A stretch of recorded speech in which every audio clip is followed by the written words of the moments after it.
Hi friends, hello అందరికీ.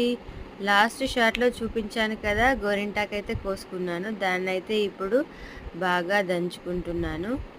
చూడండి, మెత్తగా దంచాను.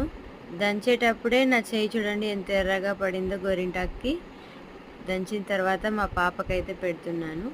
చిన్నపిల్లలకి చూడడానికి చాలా బాగుంటుంది గోరింటాకు, కానీ పెట్టడం అయితే చాలా కష్టం. మా పాప అయితే చాలా ఇబ్బంది పెట్టింది. 2 చేతులకి పెట్టేసి, కాళ్ళకి పెట్టేసి కవర్లతో అయితే కట్టేశాను, అంత అంటుకోకుండా. తర్వాత నేను కూడా పెట్టుకున్నాను. చూడండి, పెట్టుకున్న తర్వాత ఎలా ఎర్రగా పడిందో. మా పాప అయితే దాన్ని చూసి చేతులు కాళ్ళు చూసుకుంటూ ఏంటిది ఎర్రగా ఉంది అని తానే చూసుకుంటూ నవ్వుకుంటుంది. Please like my video.